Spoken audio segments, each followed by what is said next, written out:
Hello friends, once again welcome back to our channel BioFacts. நாம இந்த சேனல்ல அமேசிங்கான ரேண்டமான ஃபேக்ட்ஸ் எல்லாமே பார்த்துக்கிட்டு இருக்கோம். அதே நேரத்தில் எஜுகேஷனான வீடியோஸ் நம்ம போட போகிறோம், அதையும் பாருங்கள்.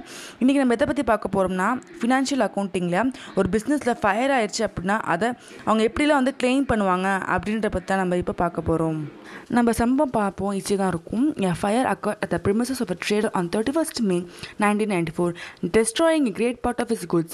His stock at 1st January 1994 was rupees 60,000. The value of the stock salvaged was rupees 13,500.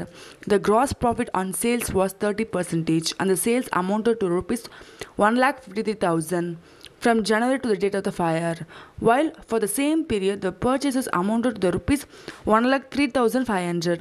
Prepare a statement of claim. First நம்ம மெமரண்டம் ட்ரேடிங் அக்கௌண்ட் போடுவோம். ஃபர்ஸ்ட் நம்ம டெப்டாஸில் என்ன போடுவோம், ஓப்பனிங் ஸ்டாக் பர்ச்சேஸ் போடுவோம், அதை போட்டுருங்க. அடுத்து கிரெடிட் சைஸில் நம்ம சேல்ஸ் போடுவோம், அதை போட்டுருங்க.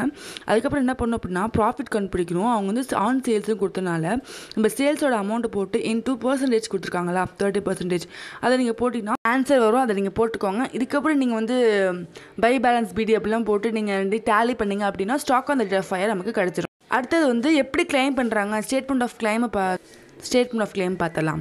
அதாவது வந்து stock on date of fire நம்ம கண்டுபிடிச்சிருக்கோம்ல இப்போ ஆன்சரு, அந்த 56,400 போட்டுக்கணும். அதோட வந்து ஸ்டாக் சால்வேஜ் வந்து நம்ம கொஷினில் கொடுத்துருப்பாங்க 13,500. So stock on the date of ஃபயரையும் நம்ம ஸ்டாக் சால்வேஜ் இருக்குல்ல அதை மைனஸ் பண்ணோம் அப்படின்னா நமக்கு ஒரு ஆன்சர் கிடைக்கும். அதுதான் வந்து நமக்கு வந்து கிளைம் அப்படின்னு சொல்கிறாங்க.